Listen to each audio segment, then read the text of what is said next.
Chaque citoyen doit se sentir responsable du devenir de l'ensemble dont il est solidaire et répondre à sa propre conscience. Ai-je fait ce que je devais? Me suis-je forcé de faire mieux chaque jour? Félix Houphouët-Boigny.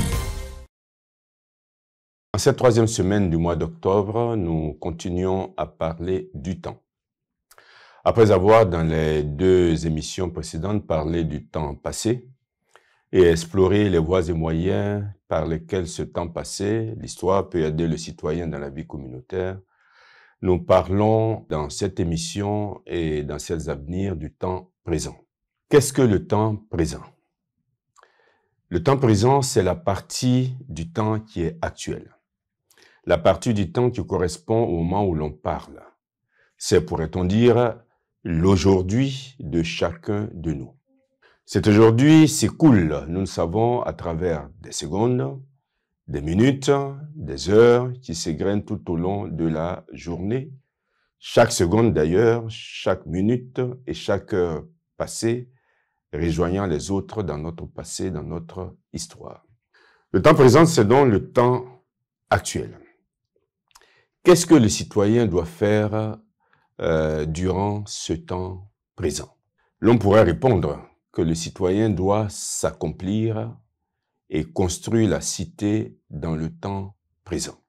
La question qui surgit est celle-ci: comment peut-il y arriver? Eh bien, plusieurs réponses peuvent être proposées.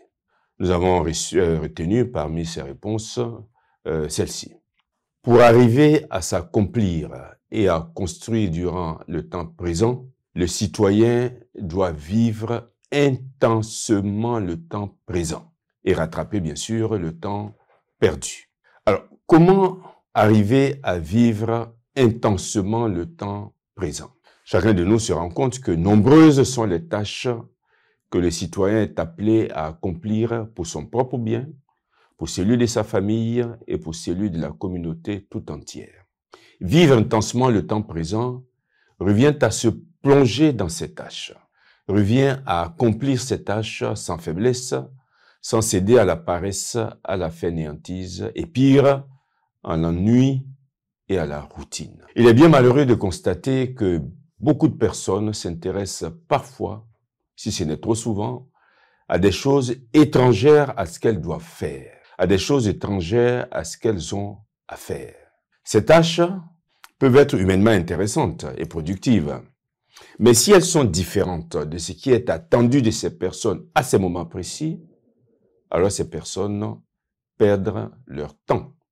Elles le gaspillent. Donnons quelques exemples pour que cela soit clair pour tout le monde, pour nous tous. Lorsqu'un père de famille ou une mère de famille achève son temps de travail professionnel quotidien, il ou elle peut se joindre à ses amis pour, dit-on, décompresser. Ou alors, cette personne peut rentrer à la maison pour s'occuper de ses enfants ou de son conjoint.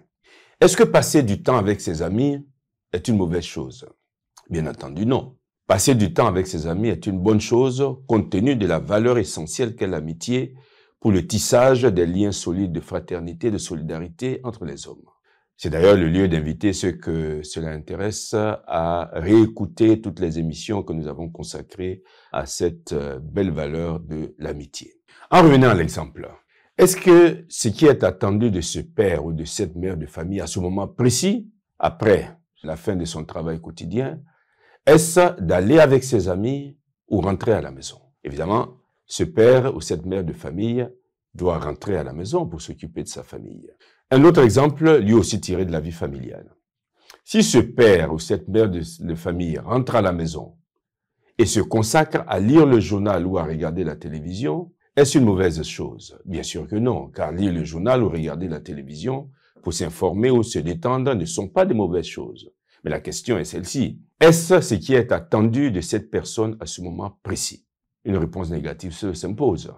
Cette personne, une fois rentrée à la maison, doit s'occuper de ses enfants, de son conjoint, s'occuper des tâches ménagères ou aider son conjoint en cela. Il ne nous paraît pas nécessaire de multiplier les exemples à cet égard, parce que ces deux exemples que nous avons pris suffisent à comprendre que nous devons faire des efforts pour assumer pleinement nos responsabilités dans l'aujourd'hui de notre vie, et que les délaisser et se consacrer à d'autres tâches, aussi belles ou aussi utiles soient-elles, revient en définitive, à perdre notre temps et à perdre le temps et à le gaspiller. Donc, la semaine prochaine, nous allons continuer à explorer ensemble les voies et moyens pour nous permettre de vivre intensement l'aujourd'hui de notre vie, de vivre intensement le temps présent. D'ici là, nous vous souhaitons la paix chez vous et la joie dans vos cœurs.